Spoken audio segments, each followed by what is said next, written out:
What's going on YouTube? Welcome to another video. It's another workout, another leg day.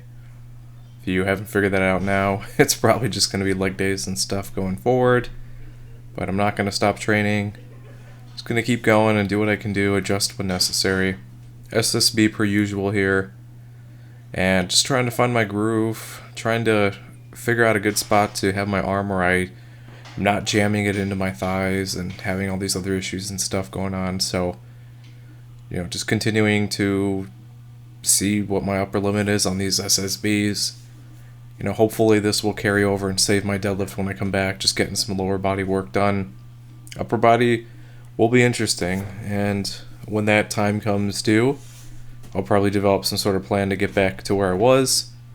So, not too worried about it, to be honest. Lower body is just something that takes a little bit longer.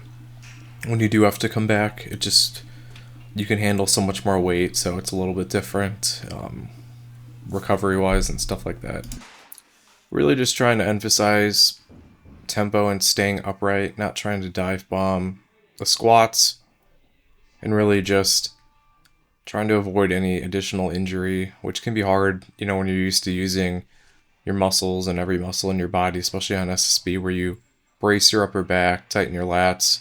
Can be kind of weird, where you're just kind of bracing one side, you can get some instability. So ultimately, just working with what works and then slowly incorporating different exercises to really balance anything out. I don't think there's going to be too much of a crazy taper.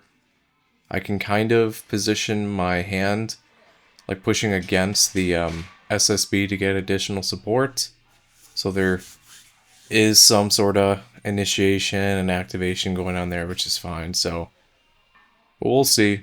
We'll keep doing workouts and then adjust as necessary. If the high rep stuff is not conducive, if I'm feeling like any instability is being formed, I'll adjust, maybe just keep it to heavier reps and then do the belt squat for high rep stuff, just because we don't have to plate load anything, and just kind of going from there. But kind of mindless sets, basically, just doing the same thing over and over again.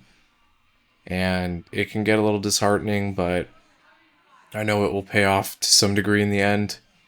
Just have to figure out, how long this recovery stuff is going to take and when I can start reintroducing traditional training methods to kind of get back to where I'm at.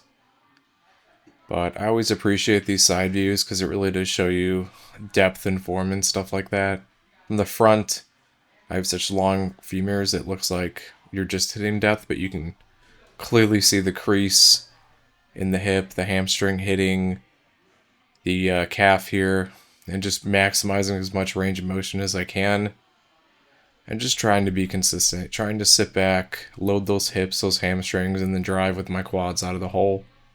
It's not something too complicated. You really just have to find your groove on squats, and depending on whatever version you do, Hatfield, high bar, low bar, find one that you can progressively increase and then just kind of go with it. So belt squat is a great companion.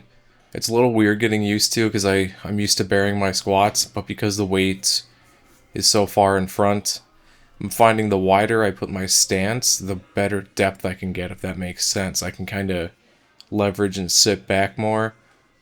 The closer your stance is, there's really just not a lot of leeway for your hips to sink below. So when I'm doing these belt squats, I'm basically feeling like the tension of being in the hole. But you can see like I'm barely at parallel here, but the contraction's fine. So I've been like messing around trying to figure out where exactly I want to be. And ultimately, wider seems to be the way to go. You can go a little bit more narrower with like the barbell because you can leverage that bar behind you. This, you got the chain, a lot of different mechanisms that are kind of affecting the range of motion, but you want like a happy medium of like where the chain is so that you can unrack and safely put it back, but also to the point where while locked out, you can also return, the hinge back to where it needs to be so you could unchain yourself and move on after that exercise. So just gonna keep hammering all this and You're going to see these in these workouts, just really sticking to the bare bones basics. You know, there's only so much leg volume you can do in a workout, and then over a course of a week, especially if you're doing it 3 times. So I'm trying to be cognizant of all that. Try not to kill myself. And I'm really interested to see like what's going to happen with the upper body. Still moving, you know, anytime that you're training, you're never not using the muscles. They don't just turn off. They provide stability. In some form of way, they're actively working in anything that you're doing. So unless you are catatonic for an extended period of time, I don't think you're going to see any sort of atrophy in any way. Like, I'm moving my arm fine. I keep it out of the sling sometimes, but bent. I could wash dishes with it. I can pick stuff up. You know, it's just, I'm just waiting to heal so that I can begin progressively adding weight. And that will be an interesting series when it does come due about the comeback. So my game plan going forward is when I can start doing more upper body, just real light. Cut the leg days down to maybe 2, which is usually what I prefer.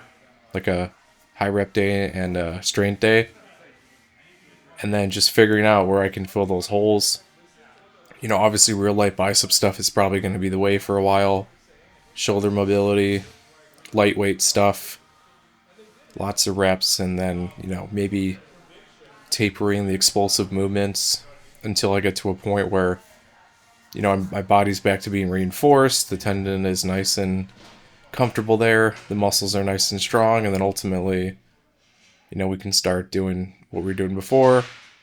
I'm not sure if I'm going to go back to the strongman stuff just because, I don't know, I've kind of done it a while. It's been, you know, it's been fun and interesting, but I think the risk reward is just not really there.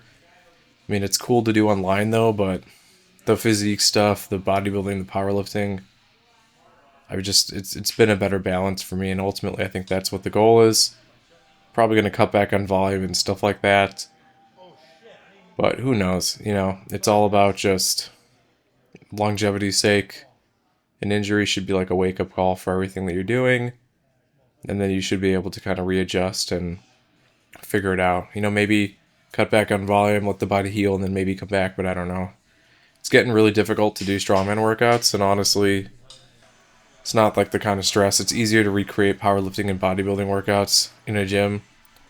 So, ultimately, that's the goal for me. Longevity, what can I do to get stronger, bigger, and better shape? And just kind of go from there. But that's the video. Like, comment, subscribe. Keep following, and watch the updates to come. Thank you.